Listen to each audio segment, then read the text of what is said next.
17 में Bolshevik revolution के बाद कम्युनिज्म आता है और रशिया में कम्युनिज्म की क्रांति होती है। रशिया में इतना बड़ा एक कम्युनिस्ट सरकार बन जाती है, उसका पूरी दुनिया में इसका प्रचार होता है। लेकिन 1991-92 आते आते पूरे कम्युनिज्म के खिलाफ विद्रोह होता है और कम्युनिज्म खत्म हो जाता है। मतलब उस विचारधारा की उम्र खत्म हो गई। बिल्कुल 70 वर्षों के बाद आज हिंदुस्तान में जो नेहरूवियन सेकुलरिज्म है, जिसमें धर्म के आग्रह का विरोध होता है, धर्म के अस्तित्व का विरोध होता है, धार्मिक होने का विरोध होता है, उसकी उम्र अब खत्म हो चुकी है और इसको मानने समझने के लिए कांग्रेस पार्टी तैयार नहीं है। आज दुर्भाग्य यह है कि उन नेहरूवियन सेकुलरिज्म को सबसे ज्यादा तेजी से लेकर चलने वाले लोग हैं वो कम्युनिस्ट हैं, जो हिंदुस्तान के लेफ्टिस्ट हैं। वो खुद ही खत्म हो चुके हैं। परसों मैं एक चैनल पे बोल रहा था कि पूरे कांग्रेस पार्टी पे लेफ्टिस्ट अप्रोच भर गया, हावी हो गया।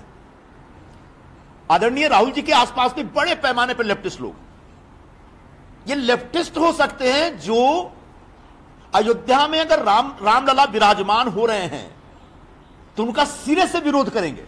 सिर्फ लेफ्टिस्ट ऐसा सोचता है, क्योंकि उनके जो प्रवर्तक थे विचारधारा के, कार्ल मार्क्स, वो कहते थे धर्म अफीम है, धर्म का विरोध करते थे।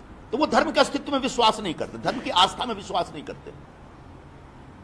कई लोगों को रामलला विराजमान का जो एक कार्यक्रम था, राम मंदिर का भव्य उद्घाटन था, उसके लिए बुलाया गया था और सब लोग सरकार से या बीजेपी से सहमत हों ऐसा नहीं था, लेकिन सभी लोगों ने बड़े प्यार से, सम्मान से कहा कि साहब धन्यवाद, आपकी चिट्ठी मिली, आज अभी फुर्सत नहीं है, बाद में कभी हम आ जाएंगे। लेकिन किसी ने भी उस पूरे आयोजन, पूरे उत्सव के ऊपर सवाल नहीं उठाया। अकेला कांग्रेस पार्टी की चिट्ठी है जो कहती है कि नहीं, ये भारतीय जनता पार्टी का प्रचार है,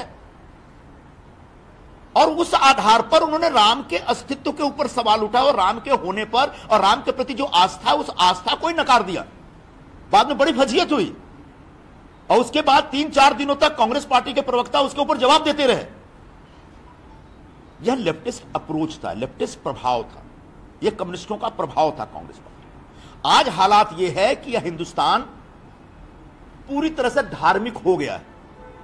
पहले जो लोग बड़े बड़े उद्योगपति, बड़े बड़े क्रिकेटर, बड़े बड़े फिल्मकार मंदिरों में जाने से कतराते थे या मंदिरों में जाते हुए दिखने से कतराते थे, आज गर्व से जाते हैं।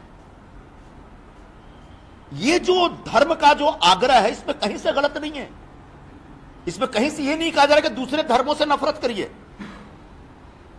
बाकी धर्म के लोग भी उतना ही अपने धर्म के प्रति आग्रह रखते हैं, लेकिन यहां पर जो नेहरूवियन सेकुलरिज्म था, उसने कहीं ना कहीं लोगों को, हिंदू धर्म को मुख्य धारा से बाहर कर दिया था। और हिंदू धर्म में आस्था रखना मतलब कोई गुनाह है या ब्लास्फेमी जैसा है, धर्मद्रोह है, इस प्रकार की एक भूमिका बन गई थी।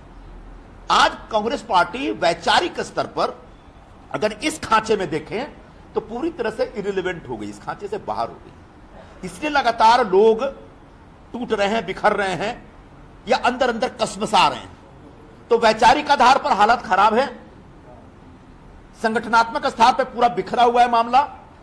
जो मुद्दे उठाए जा रहे हैं उन मुद्दों के प्रति कोई कमिटमेंट नहीं दिखता।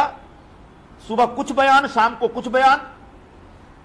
जो नारे हैं ऐसे नारे हैं जो उनके घर में भी एक बार से दोबारा नहीं बोला जाएगा।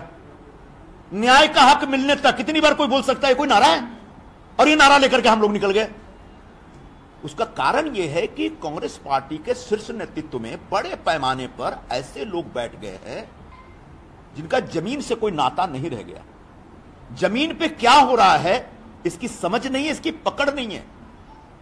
आधे से ज्यादा लोग तो आउटडेटेड हो चुके हैं, स्क्रैप मटेरियल है वो।